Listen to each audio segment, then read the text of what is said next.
Right, you guys, make sure you like this video and subscribe to Mike's, okay? Make sure if you don't subscribe to Mike, you're gonna have a fat forehead and a big hairline. I'm with the guy Max inside. Subscribe to him, make sure you do still. Best content coming out. You know how it is.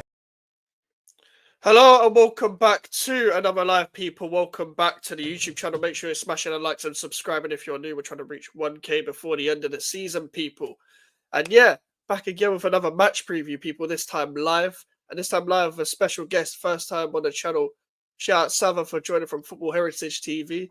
Sava, mate, just talking briefly off camera about football, but how you been, mate? How you been? Obviously after yesterday and everything outside of football as well. Yeah, outside of football, all is good. Inside of football, all is weird. It's weird. We could be winning a European trophy and having the worst ever Premier League season we've ever had. So I'm good in general. So thank you for having me. Yeah, no problem whatsoever. Obviously, Sava's link is in the title, people. So make sure to subscribe if you somehow aren't already. Big up to Nearside Remembrance. It says, big ups, excited for the stinking up the gaff derby. Yeah, I mean, honestly, if like he's not winning the Europa League final, this would be like just two people in the trenches just talking about who's had who's had a worse horrendous season. I think it's quite clear and obvious that it's us, obviously. But like, I think it's embarrassing for both of us. I can't sit on here and go, well, you're below us and we're great. I think it's like, is it you're 1 point below us? Like, you know what I mean? I've like me and Jay have just been talking just to like we're just trying to gaslight each other into thinking that we're gonna lose. Like, we're just been gaslighting each other into thinking, I know you're winning this game. You're winning this game. But let's get straight into it. Like Tottenham, I've never seen Tottenham this bad. Like, I've never ever seen Tottenham this bad. And listen, like Tottenham do get bantered a lot, but I've never seen them 16th. Not in my lifetime. Born in 2003. I've only seen you guys at the top end of the table. I've not even seen you guys bottom half. Like, your bad season's usually like 7th or 8th from what I usually see. And I just want to know, like, where did it go wrong for you? But also, like, with Ange Postecoglou, where was it like, okay, this needs to stop. This needs to stop. Where was you like done with it? Well, at what point was it? You told me the show was only going to be 45 minutes, and then you asked me that question. I mean, listen, where did it all go wrong? Look, listen, you Mike, you stream with me. You know, I've been Ange out for a long time now.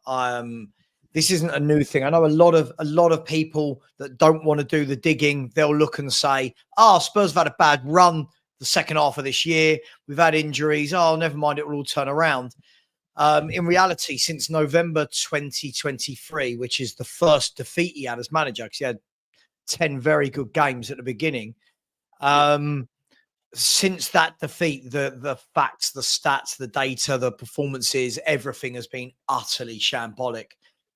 There's been a million excuses, a lot of excuses, constant excuses for this manager, for the way we played. But unfortunately, we ended last season terribly and rolled that into this season, Mike. And I'm not surprised. I'm not surprised. Lots of people seem to be very surprised. And that's where it's been going wrong. The performances, the tactical setup. He's now rowing and fighting with fans, and now he's giving press conferences to me that almost signal it's the sound of a man who knows he's not here next year, if that makes sense. So yeah, a lot there, but just he's not for me, shall we say? He's not for me, Mike.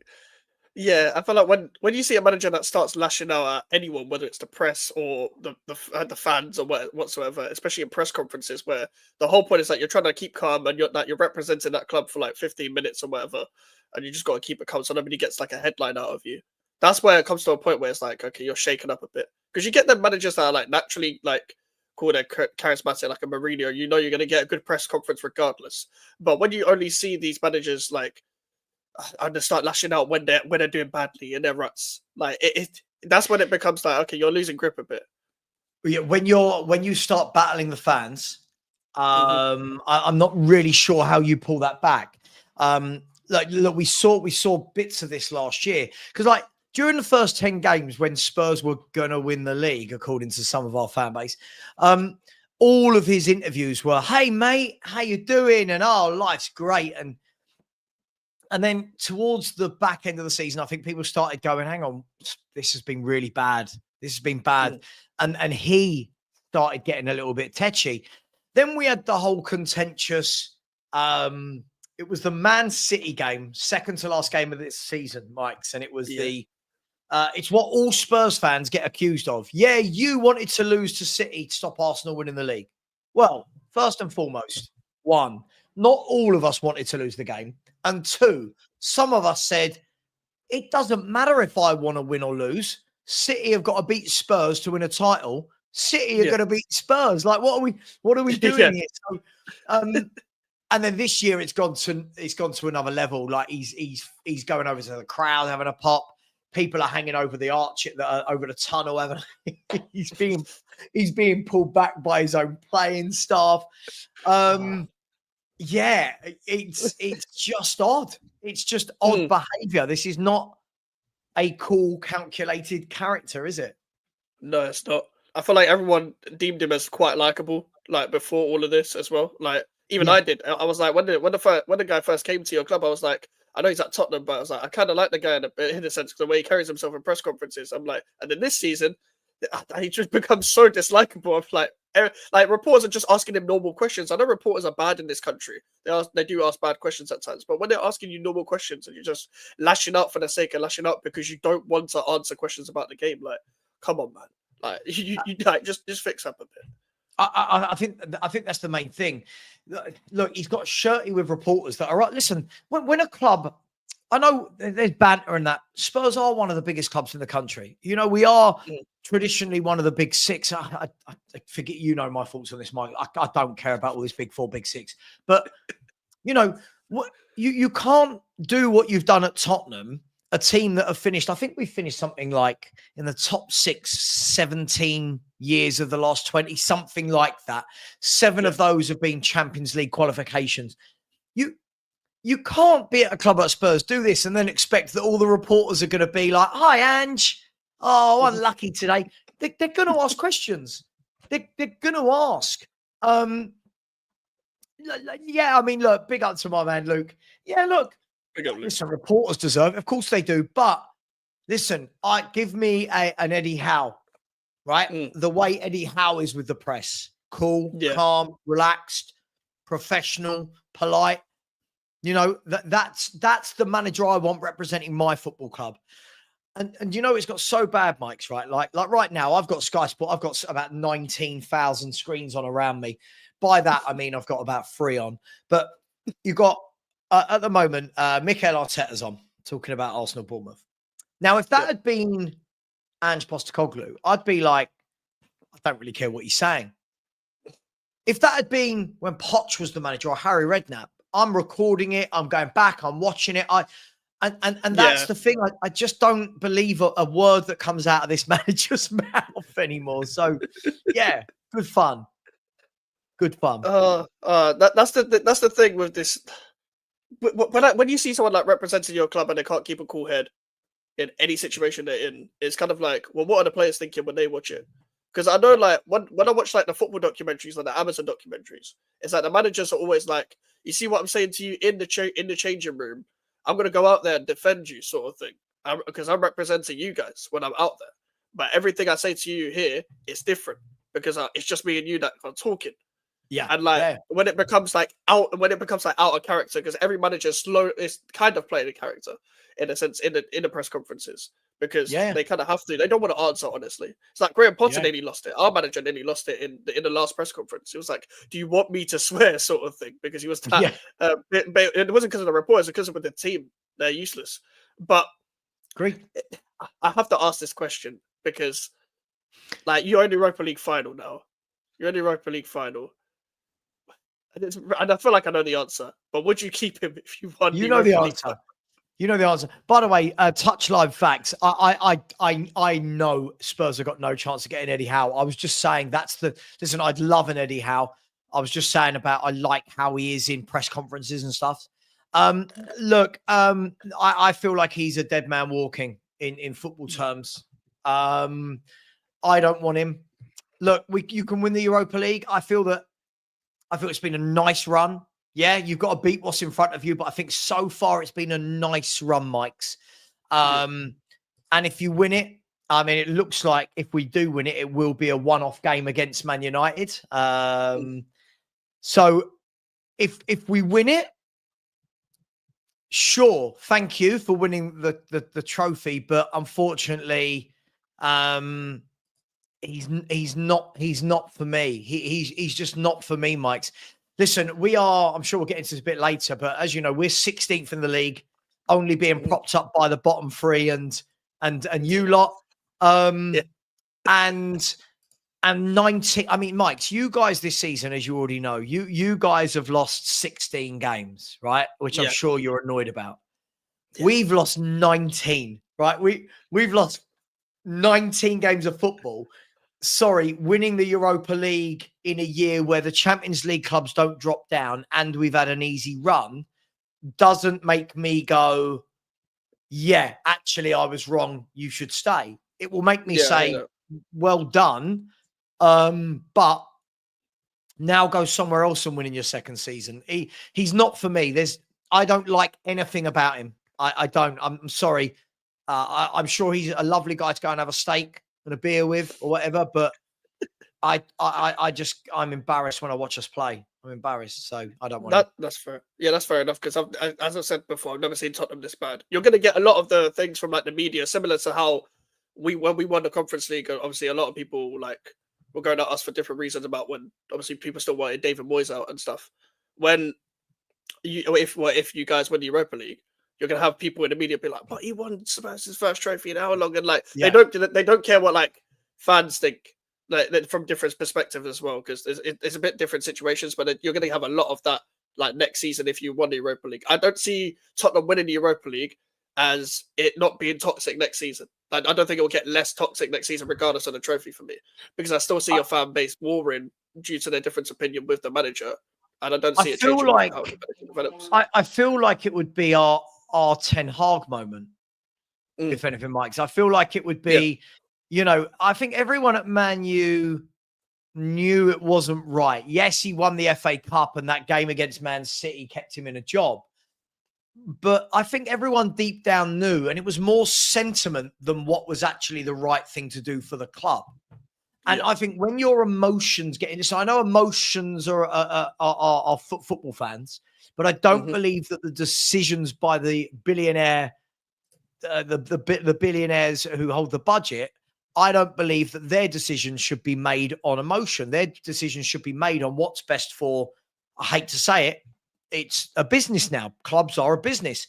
And I think Man United fans, I think looking back, would probably wish that, and I know many did at the time, would wish that they'd had Amorim at the beginning of the summer, allowed him to have the 200 odd million that Ten Hag had, and then go, because as much as Man U fans are annoyed, this isn't Amorim's team. This is not his team. So, yeah, look, for me, I make you right. I feel it's untenable, even if he wins it, to stay. By the way, there's going to be loads of Spurs fans who disagree with me. It just feels like the ones that are around Jin get really abusive when you say these things. It's mad. I'm not angry. Right? I just don't want him as the manager of my club. And I get, you're entitled. How can I be entitled? I'm a Spurs fan. What am I entitled about? Do you know what I mean? What's entitled about not wanting to be 16th? I don't understand that when you've never been 16th. Mike, do you know the problem with the 16th number? It's not even like we're 16th, but 3 points off the top half. We're 16th and 13 points off the top half of the table. Now, another way to look at this, Luke, I'm definitely including you in that. I'll spotlight on Spurs. No, I like Luke. I like Luke. He's a good lad. Luke. Terrible football opinions. He's Anjin, so terrible opinions, but I do like him. What was I saying? I can't remember what I was saying. Yeah. So, as you know, every league position makes £3.1 million. Now, as football fans, we can all sit here and say, we're not accountants, we don't care about the finance, but essentially we do care about the finances, because when we don't sign the player our club wants, we always go, it was only an extra 5 million. It was only an extra yeah. 10 million. But then True. the same fans are saying, like, that man's nearly got my name. The same fans are nearly are saying, don't worry about the league. But, well, hang on. Let's work this out, Mike's, right? Last year, we finished 5th. This year, we're going to finish, I think, 16th or 17th, right? Because we are that bad and we got some tough games coming up in the last 4. 12 league positions is the equivalent to £37.5 million less revenue for the football club. Now, Daniel Levy might turn around and say, thanks for winning the trophy. I've kept you in there, but we're £37 million down. Now, people can say, yeah, but you're going to get Champions League revenue. Sure, but you should be getting both. So for me, I think it's completely unacceptable where we are in the league. I think it's completely unacceptable the number of Spurs fans that are just like, yeah, don't worry about the league. And they've been saying this for about 3 months, Mike. Don't worry about the league. It's all about Europa. Hang on. What about all the season ticket holders? What about all the people, what about all those parents that spend all their last penny on taking their little kids to go and watch Spurs play? What about these people? Right? You know, are we just saying, just don't worry about them? Don't worry about it because we're in the Europa League. It's terrible, mate. It's terrible. So moving on to that then, like, do you even care about this game coming up? Because if I was a Spurs fan, I personally wouldn't, like, if I'm in the Europa League final, because at this point I'm like, we're hopeless in the league, but we're in the Europa League final. I'm kind of just waiting until the second leg and I'm waiting until the final sort of thing. Yeah, it's weird, isn't it? It's weird. Like, you've got a London derby and your manager's on the TV right now, and next to him, they've just shown your last 7 results. You're like lost, drawn, lost, draw. Like, and ours is exactly the same. I think we've got 1 win in 8. And I think you know, I don't ever want to lose to West Ham.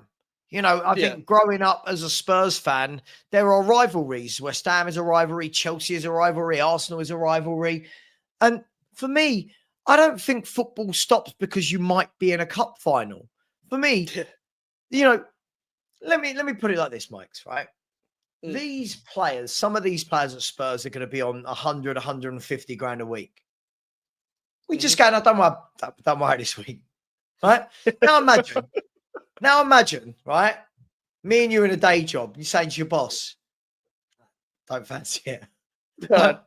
Don't fancy it at all." You know what, boss? I'm going on holiday next week, so I'm doing nothing today. I genuinely do not fancy it.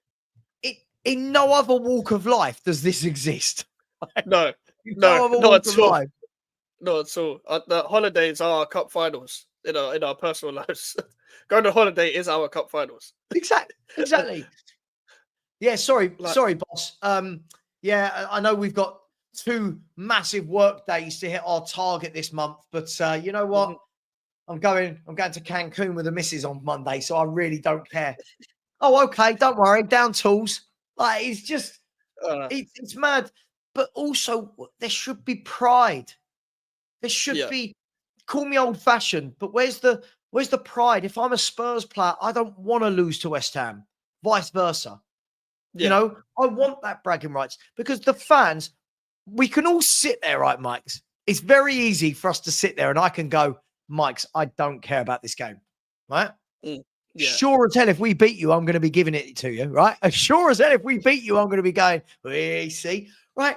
So we do care. We do care. It's from my perspective though, like, and I've been thinking about it. I'm like, I'm not looking forward to this game for all reasons. Like, first of all, losing to Tottenham at home. I haven't witnessed that in a very long time. I don't want that to happen. Second of all, I know these players don't turn up. But even if we win, cool, we win. Then what? Well, what can I say to a Tottenham fan right now? What can I say to a Tottenham fan right now? What does this mean? So we're 16th then. Like, who cares? Like, honestly, who cares? You can rise up to 16th. Hang on. You can go, hang on. If you beat us, just looking at the table, the highest you could end the weekend is in 14th. We've had this though for like the past 6 weeks. We've lost nearly all of the games. Same as It's us. like, oh, could be this week. Do you know what? About 10 games ago, right? I remember, like, so I'm one of these people where I don't do the whole, oh, we got players injured, it means you should lose every game. I don't buy into that. Football's a squad game, blah, blah, blah. When Spurs had all those injuries, I was told when they come back, you watch us soar up that table. But they've been back for months. Like, they've been back for ages. And we've won 1 in 8 Premier League games, and that was against Southampton, right? So sort of like, what are we doing here? Like, what are we doing here? You know? And this remembrance asks, what's the basis of the Spurs versus West Ham rivalry? I'm going to be completely honest with you. No clue. The reason why I say no clue is because I just grew up disliking Tottenham. With Chelsea, I know that it's because of the firms back in the day. When West Ham Chelsea is because of the firms. When West Ham Mill was obvious, they used to be an East London club. I actually don't know. I'll be real. I think it's just London rivalry, my man. Listen, don't get me wrong. Like the rivalry with West Ham isn't like the rivalry we have with Arsenal.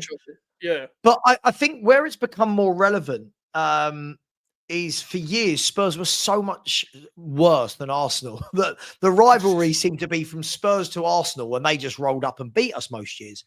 I think the same with Chelsea and Spurs, West Ham and Spurs. I think their rivalry is born out of postcodes. Like, oh, we're in London, you're in London. Let's hate each other. Hate each other. Sometimes just fan bases just don't get along. That's why you don't hear me talking about Fulham or anything. Like, I don't even know a Fulham fan. I've never met a Fulham fan in my life, sort of thing. Like, there's not even any offense to Fulham. But where do you live, Mike's? East London. Yeah. They're too posh for your part of the world, mate.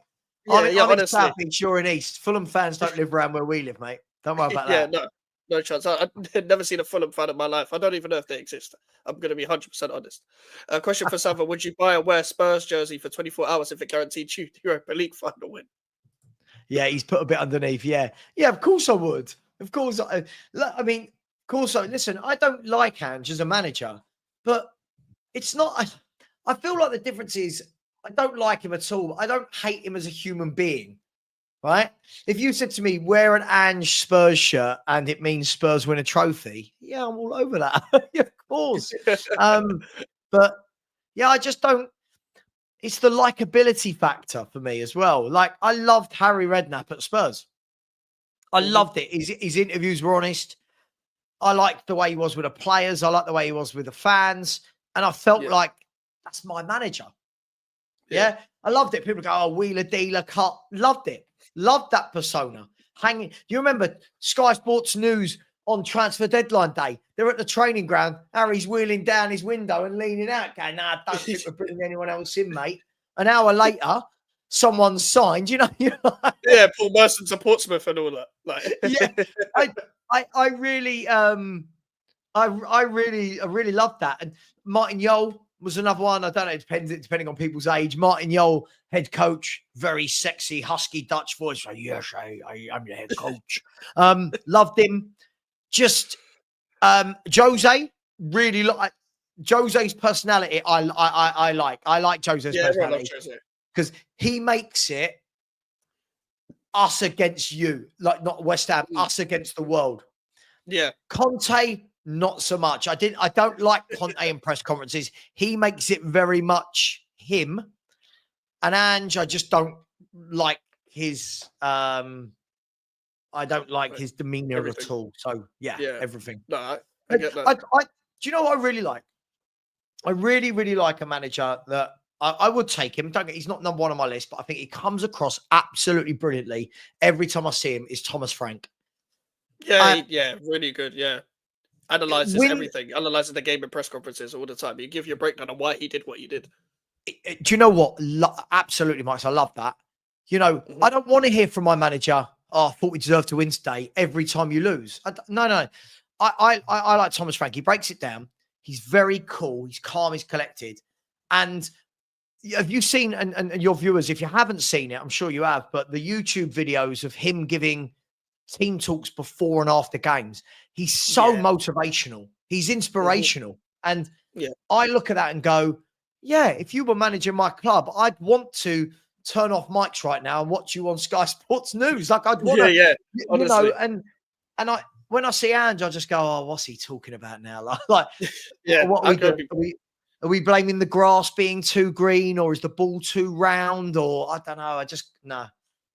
And also, like that reminded me of with Lopetegui.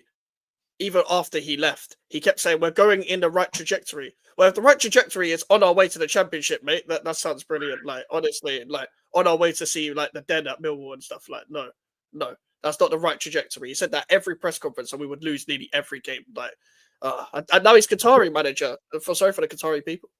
Honestly, Do you know what Ange's line was? They'd say, "Well, what did you say to the fans who are frustrated with yet another defeat?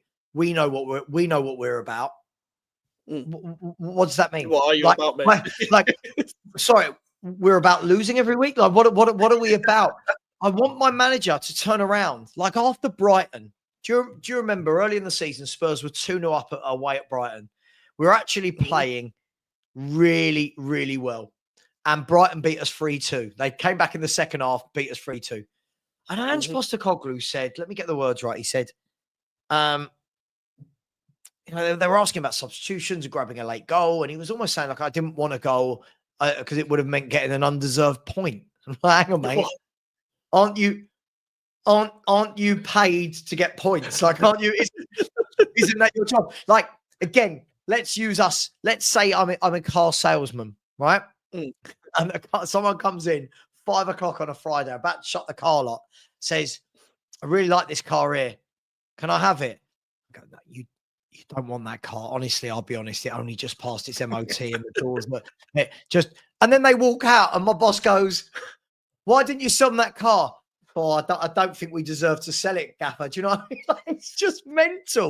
It's absolutely crazy. And Spurs fans, half of us were annoyed by it. The other half are going, no, I understand what he's saying. What? What? Is anything like different to what they're not usually like used to hearing is somehow like brilliant. Like just because you're not used to hearing it, that doesn't make it good. Different doesn't mean good.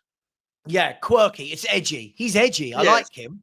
He says strange different. things. Yeah, he stands out. He's standing out like a sore thumb. It isn't. It isn't it. It isn't it. A tune. Big up Fabianski. It's like this Fabianski stuff needs to die.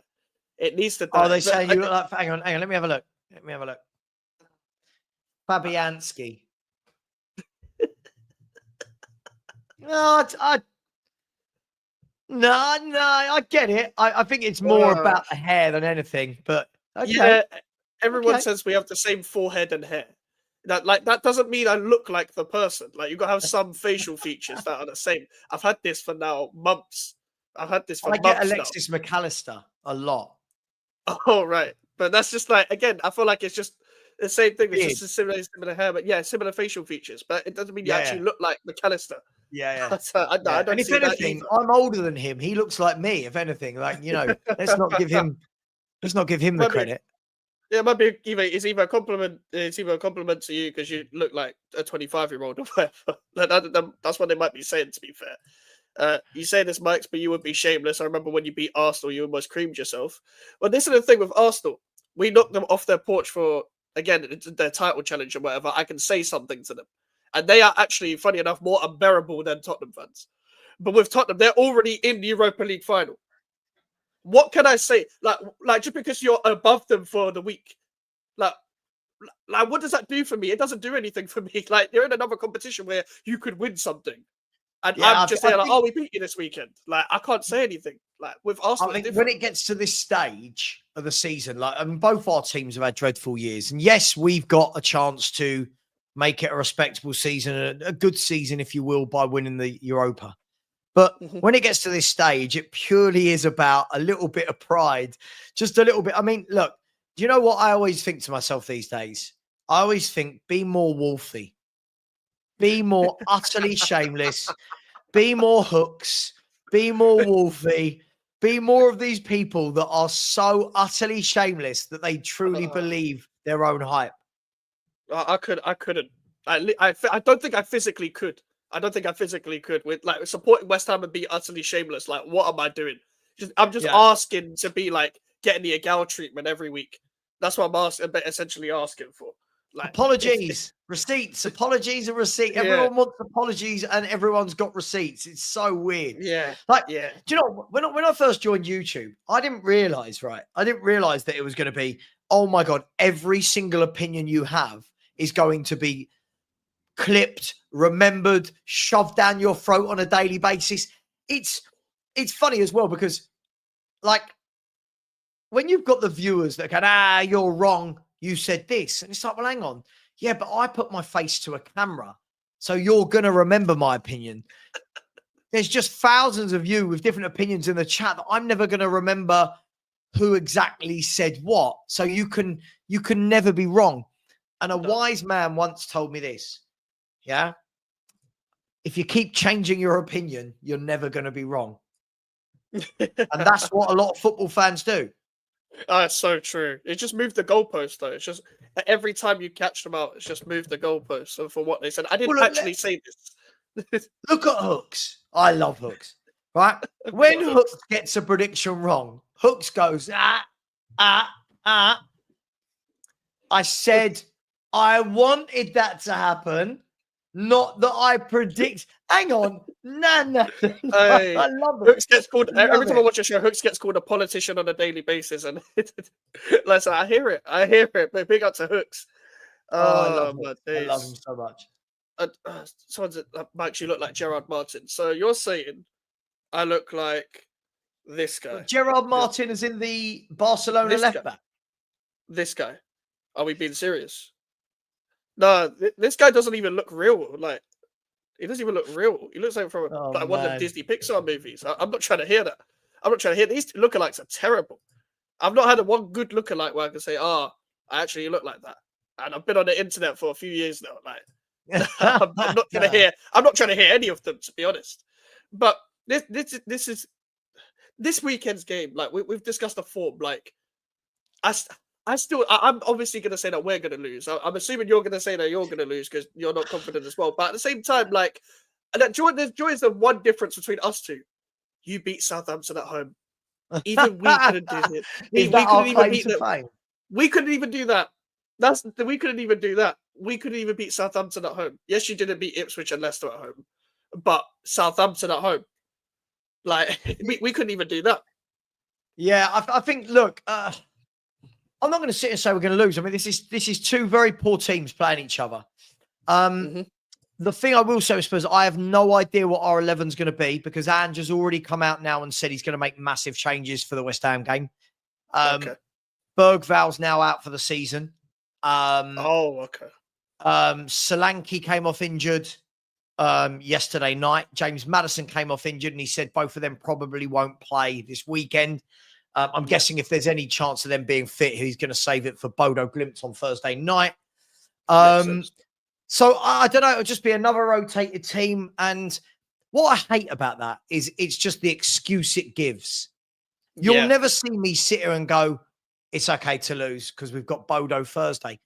These are professional footballers. There's no excuse. The way I look at this is if you're in the 25-man squad at Tottenham Hotspur, right? Mm-hmm. One of the biggest football clubs in the country, right? There is no way we go, oh, well, hang on, these 4 players didn't play, so, we're going to lose anyway. No. No offense, Mike, but we're not going to play an in-form Liverpool who are top of the table. We're going to play a team who are not in form, the same as us, and they are struggling the same as us. For me, I think this is going to be an awful game or a brilliant game. And what I mean by that is I think it's going to be a drab 0-0 or like a 5-5 with shambolic defending, goals everywhere, penalties, VAR, red cards. And sod it, go for that. Let's have a 5-5. Let's have a 5-5 rather than a 0-0. Let's do it. Honestly, this is going to be up there with, in terms of lack of quality, it's going to be up there with like Ipswich versus Southampton. It's going to be up there. Like, honestly, like I've watched a lot of Tottenham games this season. I watch a lot and watch us every single week. I'm obviously going to say we're going to lose, but these players don't want to be here. So from our perspective, our players don't want to be here.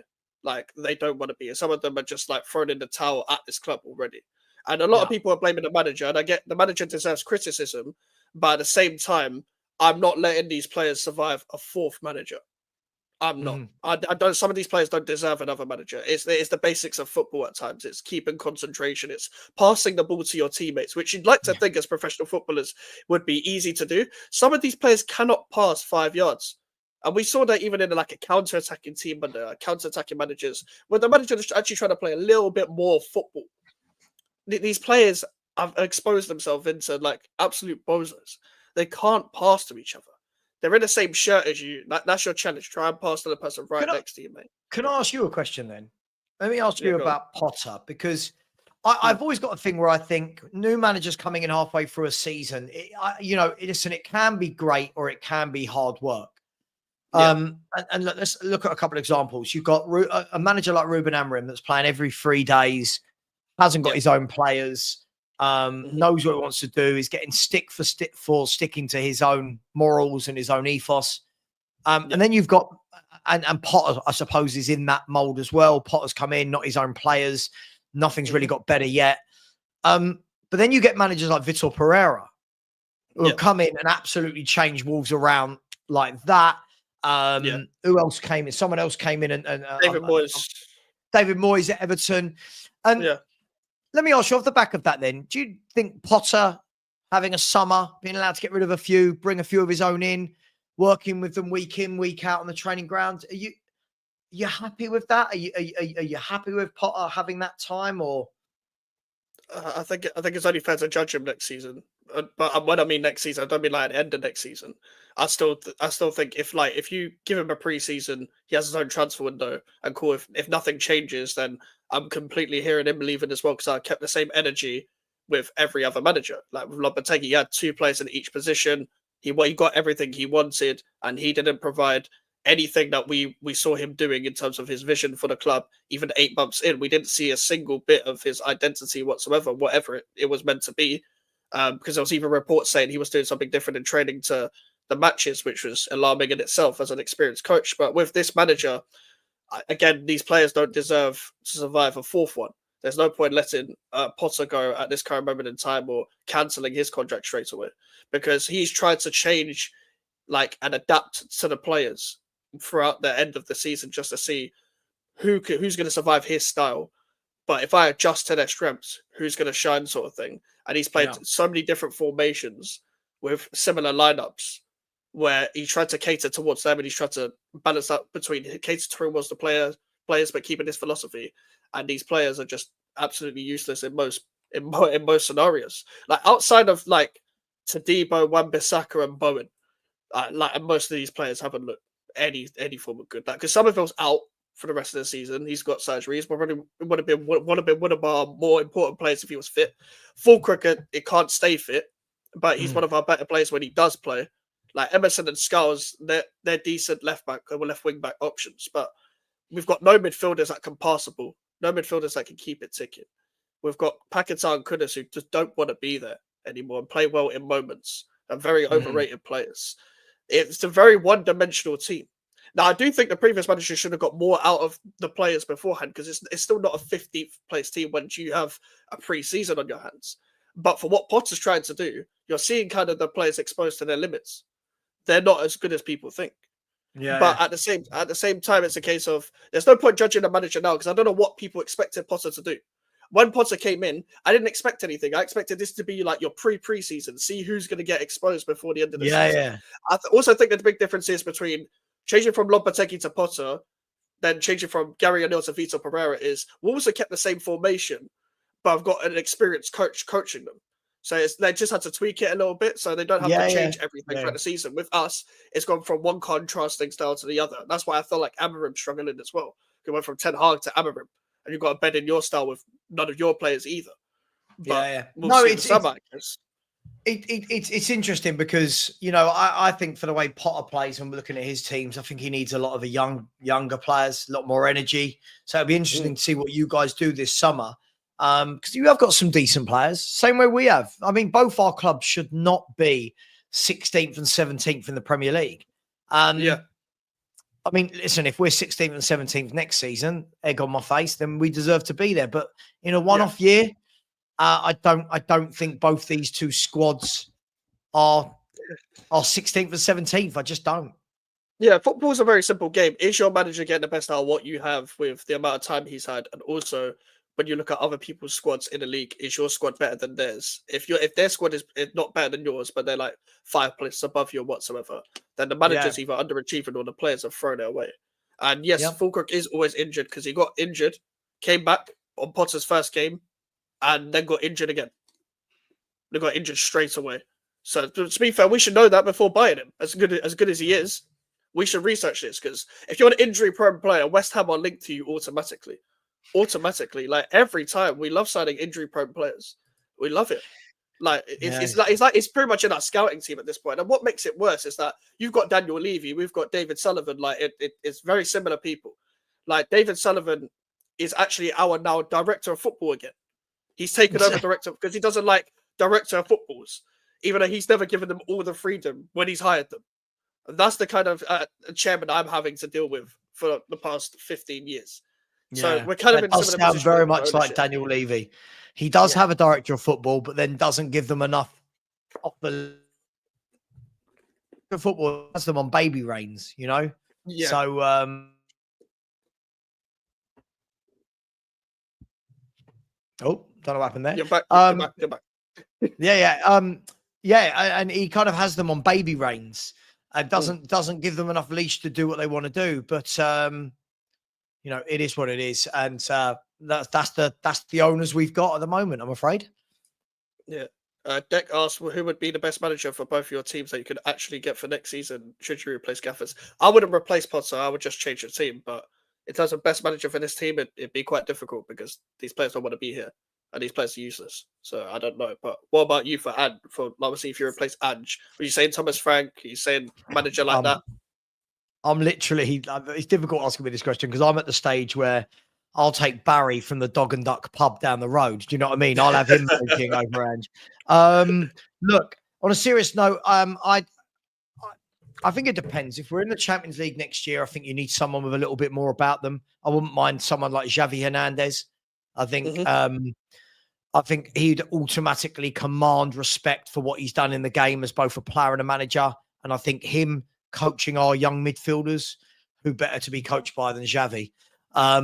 If not, I like Frank, I like Iriola, I like Silva, I like Glasner. I think Spurs have got the perfect squad to play Glasner's tactics.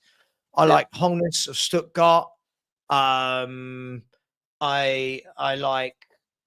even take Terzic. So there's a number that I would take if I'm trying to keep it realistic. But yeah, I just think it needs to be someone that can work with a budget, and it's got to be a coach.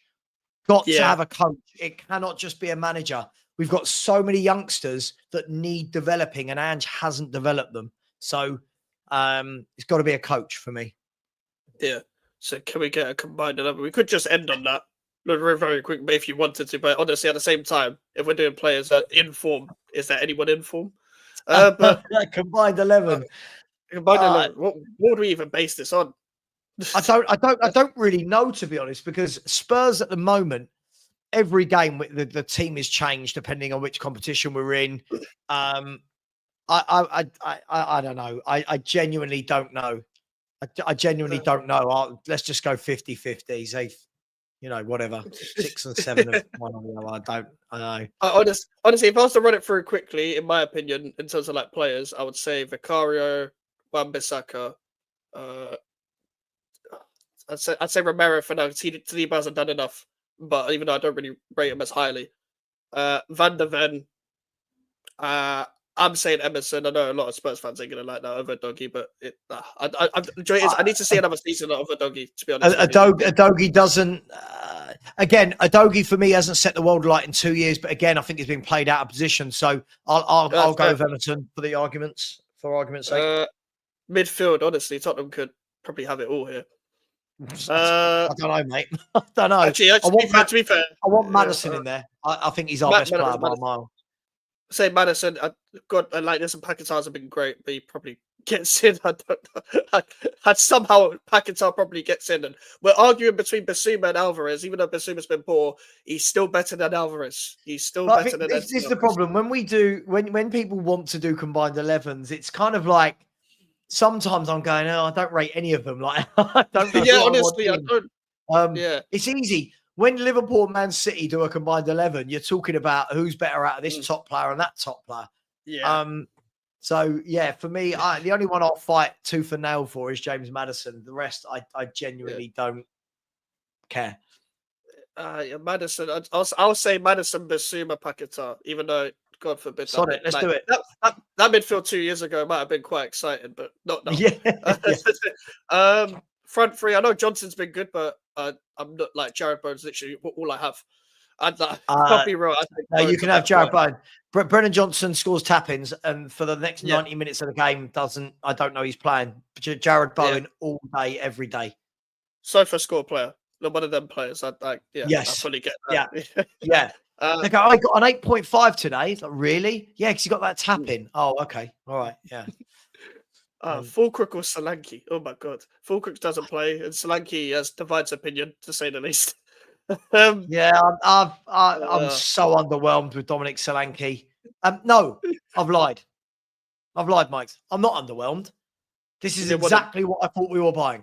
I'm not underwhelmed. Fair I enough. can't believe we paid 60 million for him. Someone I'd said you enjoy- forgot Archie Gray. I think even I just forgot Archie Gray, to be fair. Archie Gray, yeah. I think he's a good player. I don't think he's under the right manager. I'm being honest. Like, I don't even know what he is. He's a midfielder. In my opinion, but at the same time, if he doesn't do well in midfield for Tottenham, then it is what it is. But I've only seen him at centre back for Tottenham. Front three. Who do you have on the left wing? The Son, I guess. Son. Yeah, completely forgot. So again, another one. He's on the decline. He's not had a great season. But yeah, again, he's another one. On his day, he's still Son, isn't he? So yeah, so Son, Bowen.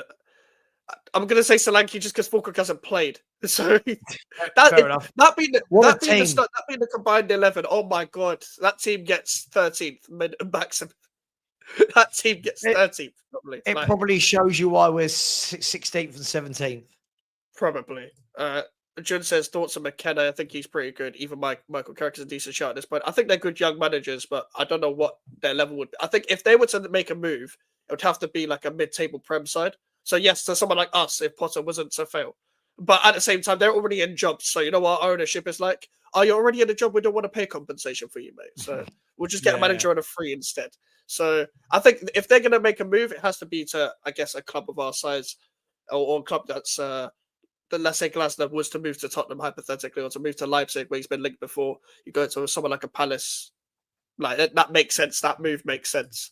But listen, people, thank you guys for contributing in the chat. As always, you guys have been great.